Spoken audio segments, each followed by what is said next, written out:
This is special COVID-19 coverage on Your Health, a podcast of the Integrated Health and Social Services University Network for West Central Montreal. Having a baby is a life-changing moment. Families are transformed instantly by the arrival of this new life. If you're a parent, you know that. But there's a lot of help needed along the way in the parenting journey. Breastfeeding can be such an important part of that journey, but it's not always easy. Thankfully, there's some highly skilled people to help navigate those tricky or uncertain situations. Hello and welcome to the Your Health Podcast. I'm Sean McMahon. On this episode, we'll dive into the dynamics of those critical moments early in a child's life.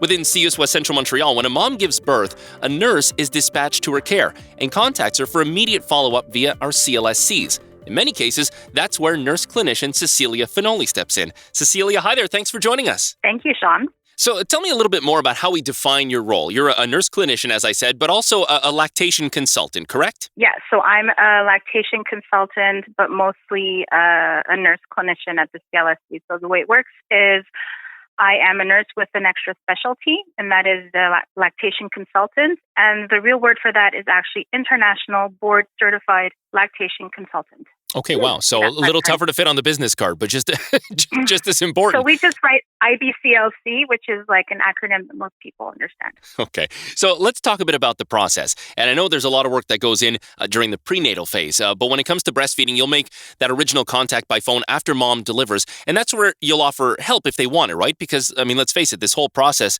is completely voluntary. Yeah, so nobody forces anyone to breastfeed. We all know that breast is best. We are there to support families in their choice. So obviously breastfeeding is a choice. A lot of times it's a choice that's made prenatally. And we're just there to help the mom. So if the mom wants to do exclusive breastfeeding, we're there for that.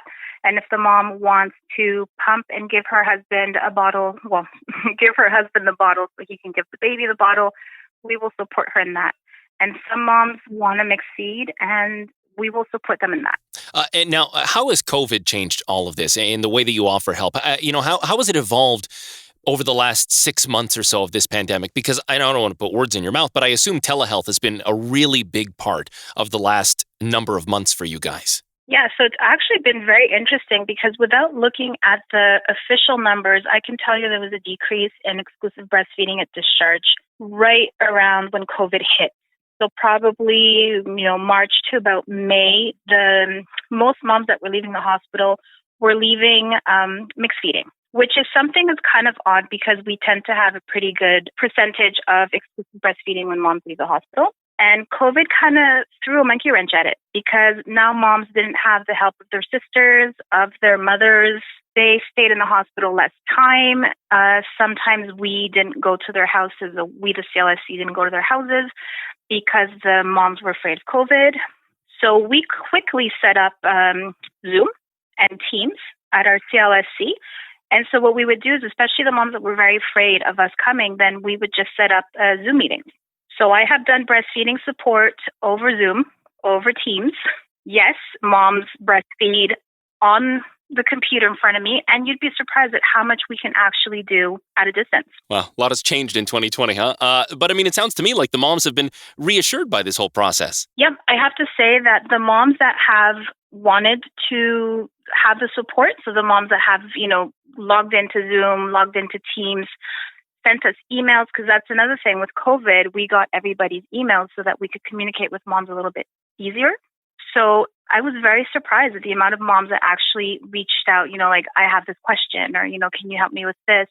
I actually think that it helped a lot of people because it's less personal. You feel less vulnerable, right? Because you're not face to face with this person. You're actually speaking to me through a computer screen or through, the video on your computer. So you feel a little bit less inhibited. I mean, I can think of one mom in particular who had a very, very difficult time at the beginning of her breastfeeding journey. We talked on the phone. I went to her house. I believe we did some Zooms. We continued with email, and I spoke to her a few weeks ago, and she's exclusively breastfeeding. Oh, amazing. And I didn't think it would be possible because there were so many obstacles, but she persevered. And she said part of it was because she had that quick access. I love that. Telehealth to the rescue yet again. Listen, we're running out of racetrack, Cecilia, but I have to ask you, are there any protective or positive effects of breastfeeding, particularly in the high-stress context of a pandemic? Well, for sure. I mean, breastfeeding at any point in time also protects the baby, right? So in this pandemic, mom breastfeeding means that she's protecting the baby with whatever she can possibly sort of come in contact with. And also the baby is more protected for diabetes and heart issues and all kinds of stuff, cancers and stuff like that. There's also the attachment, in this time of like anxiety, knowing that you can feed your baby and that you alone can feed your baby is awesome. The reverse side of that is the mom who chooses to not breastfeed. And I mean, again, that's her choice. She needs to figure out where to get her formula. Is it in stock or has somebody bought out the entire store? Right? And I mean, we have running water, but what happens if one day we have no electricity? So then we can't warm up our water. Like there's all this extra stress, I think, right now linked to bottle feeding. So the breastfeeding mom has that advantage. There's that connection with baby. It decreases your anxiety to, when you're breastfeeding, you release those happy hormones. And you're also protecting your baby. Lastly, Cecilia, where can people find more information about the services you offer, or if they just need more resources for themselves and their baby? Well, I think that the easiest way would be to contact your local CLSC and ask for the Enfants Famille group or the youth and family. So you just call your CLSC, ask for them, and then you can see what services are available for you. Anybody who lives on the territory of Centre-Ouest has lactation consultants available. We do home visits, we do vaccinations, we do a bunch of stuff. And obviously the website. If you go on the Jewish General's website, I'm sure that there's somewhere there's a link to our CLSC. At least I hope there is. Absolutely, yeah. If you're listening and you want the web resource for that, ciuswestcentral.ca, CIUSSS westcentral.ca, and within there's a list of all the CLSCs and where you can find them and how you can contact them by phone. So that's terrific. Really amazing work. I mean, it's such a pivotal point in a family's life, and to know that you guys are there every step of the way to do everything you can to help out and make it as pleasant and safe as possible. I just think that's terrific stuff. So congratulations to you and all of your colleagues who do this every single day. Cecilia Finoli, a nurse clinician at CLSC Benny Farm. Thanks so much for joining us on the Your Health podcast. I appreciate it. Thank you. You've been listening to special COVID-19 coverage on Your Health, a podcast of the Integrated Health and Social Services University Network for West Central Montreal. Don't forget to subscribe at ciuswestcentral.ca/podcast or on your favorite podcast platform.